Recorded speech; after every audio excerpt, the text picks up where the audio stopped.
नमस्कार। आज हम बात करने वाले हैं मॉडर्न इंडिया की और इसे समझेंगे तीन ऐसी कहानियों से जो सुनने में तो एकदम अलग लगती हैं, पर असल में एक ही धागे से जुड़ी हैं। जी हाँ, हम एक स्कूल की किताब, एक मंदिर और पानी की एक बोतल की कहानियों को जोड़कर देखेंगे कि ये आज के भारत की कैसी तस्वीर हमारे सामने रखती हैं। तो सवाल यही उठता है कि आखिर इन तीन एकदम अलग-अलग चीजों में कॉमन क्या है। देखिए, हमारा रास्ता बिल्कुल साफ है। हम शुरुआत करेंगे एक स्कूल की किताब से जुड़े विवाद से, फिर एक ऐतिहासिक मंदिर पर हुए फैसले की गहराई में जाएंगे और अंत में उस पानी की हकीकत जानेंगे जिसे हम रोज पीते हैं। तो चलिए पहली कहानी से शुरू करते हैं। तो पहली कहानी है सुप्रीम कोर्ट की, जहां एक स्कूल की किताब ने एक बड़ी संवैधानिक बहस छेड़ दी। ये मामला हमें दिखाता है कि कैसे संस्थानों की गरिमा और जानकारी की आज़ादी के बीच एक बहुत ही महीन रेखा होती है। तो हुआ ये कि एनसीईआरटी की क्लास 8 की एक किताब में जहां न्यायपालिका के सामने आने वाली चुनौतियों की बात हो रही थी, वहां भ्रष्टाचार शब्द का जिक्र किया गया। और बस इस एक शब्द पर सुप्रीम कोर्ट ने एक बहुत ही अनयूजुअल स्टेप लिया और खुद ही इस मामले की सुनवाई शुरू कर दी। इसे कहते हैं सुओ मोटो कॉग्निजेंस, यानी स्वतः संज्ञान। अब सोचिए, ये कोर्ट के एक तरह की सुपर पावर है। जैसे कोई रेफरी खेल में नियम तोड़ता देख खुद ही सीटी बजा दे, बिना किसी खिलाड़ी के शिकायत करने का इंतजार किए। ये पावर कोर्ट को हमारे संविधान के आर्टिकल 32 और 226 से मिलती है। अब कोर्ट का एंगल समझना यहाँ बहुत जरूरी है। कोर्ट ने इसे सिर्फ एक गलती या चूक नहीं माना, बल्कि इसे देखा एक सोची समझी कोशिश की तरह, जिससे न्यायपालिका की इमेज को खराब किया जा सके। उनके लिए यह संस्था की गरिमा पर एक सीधा हमला था। तो अपने इस कड़े कदम को जस्टिफाई करने के लिए कोर्ट ने तीन बड़े कॉन्स्टिट्यूशनल प्रिंसिपल्स का सहारा लिया। पहला, शक्तियों का पृथक्करण, जिसका सीधा सा मतलब है कि सरकार के तीनों अंग यानी लेजिस्लेचर, एग्जीक्यूटिव और जुडिशरी एक दूसरे की सीमाओं का सम्मान करें। दूसरा, न्याय स्वतंत्रता, क्योंकि अगर लोगों का कोर्ट पर से भरोसा उठ गया तो लोकतंत्र की नींव ही हिल जाएगी। और तीसरा, न्यायालय की अवमानना, जिसके तहत कोर्ट की गरिमा को जानबूझकर कम करना एक गंभीर अपराध है। तो ये तो हुई किताब की बात। अब आते हैं अपनी दूसरी कहानी पर और देखते हैं कि ये पहली कहानी से कैसे जुड़ती है। अब हम बात करेंगे सबरीमाला मंदिर मामले की, जो आस्था, परंपरा और मौलिक अधिकारों के बीच की एक बहुत ही जटिल लड़ाई है। सबरीमाला की कहानी सदियों पुरानी है, जहां एक खास उम्र की महिलाओं के मंदिर में जाने पर पाबंदी थी। फिर 2018 में सुप्रीम कोर्ट ने इस पाबंदी को हटा दिया, लेकिन फैसला आते ही बड़े पैमाने पर विरोध प्रदर्शन शुरू हो गए और अब ये मामला 9 जजों की एक और भी बड़ी बेंच के पास है, जो इस पर फिर से विचार कर रही है।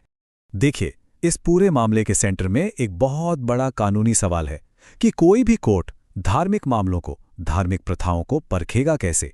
सालों से कोर्ट एक टेस्ट इस्तेमाल करता था, जिसे कहते हैं अनिवार्य धार्मिक प्रथा या ईआरपी टेस्ट। इसमें जज एक तरह से धर्मशास्त्री बनकर ये तय करते थे कि कोई प्रथा धर्म का जरूरी हिस्सा है भी या नहीं। लेकिन अब एक नया आइडिया सामने आया है, भेदभाव निरोधक या एंटी एक्सक्लूजन टेस्ट, जो पूरे नजरिए को ही पलट देता है।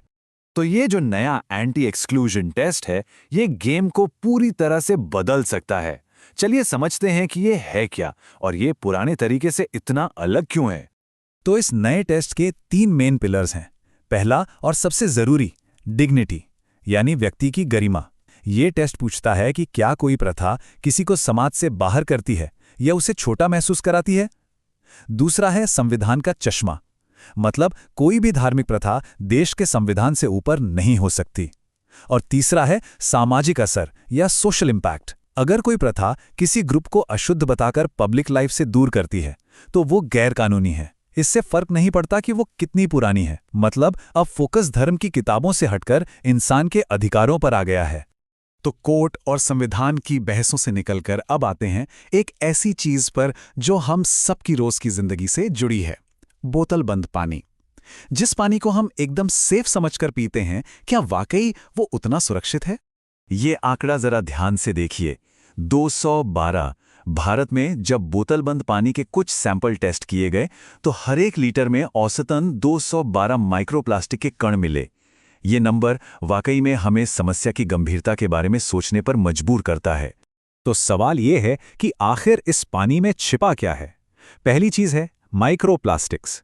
ये प्लास्टिक के इतने छोटे कण हैं जो हमारे शरीर के अंदर तक जा सकते हैं। दूसरी चीज है केमिकल लीचिंग। मतलब जब प्लास्टिक की बोतल गर्मी के संपर्क में आती है तो उसके खतरनाक केमिकल्स पानी में घुल सकते हैं। और जो सबसे बड़ी चिंता की बात है वो है रेगुलेटरी गैप्स, यानी हमारे फूड सेफ्टी स्टैंडर्ड्स में अभी भी माइक्रोप्लास्टिक्स की जांच के लिए कोई ठोस नियम ही नहीं है। और ये सब मिलकर एक बहुत ही खतरनाक साइकिल बनाते हैं। सोचिए होता क्या है। स्टेप 1, हम प्लास्टिक की बोतलें इस्तेमाल करते हैं जो कचरा बन जाती हैं। स्टेप 2, यही कचरा हमारे पानी के सोर्स जैसे नदियों और झीलों को गंदा करता है। और फिर स्टेप 3, वही प्लास्टिक छोटे छोटे टुकड़ों में टूटकर वापस हमारे पीने के पानी में आ जाता है। ये एक ऐसा चक्र है जिसे तोड़ना बहुत ज़रूरी है। तो एक स्कूल की किताब, एक मंदिर और पानी की एक बॉटल। जैसा कि हमने शुरू में कहा था, ये 3 अलग अलग कहानियां नहीं हैं। ये असल में हमें एक ही बड़ी तस्वीर दिखाती हैं। एक ऐसे भारत की जो आज स्टेट पावर, लोगों के अधिकार और नई चुनौतियों के बीच एक संतुलन बनाने की लगातार कोशिश कर रहा है।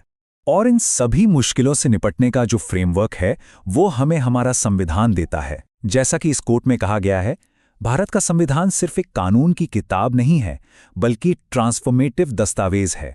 इसका मकसद सिर्फ कानून बनाना नहीं बल्कि समाज में एक पॉजिटिव बदलाव लाना है। सबरीमाला मामले में जो एंटी एक्सक्लूजन टेस्ट का आइडिया है वो इसी सोच का एक बेहतरीन उदाहरण है। तो आखिर में हम उसी सवाल पर वापस आते हैं।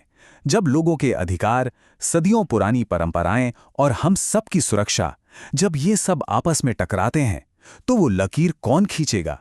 कौन तय करेगा कि क्या सही है, कोर्ट, सरकार या समाज? ये एक ऐसा सवाल है जिसका जवाब हम सबको मिलकर खोजना होगा।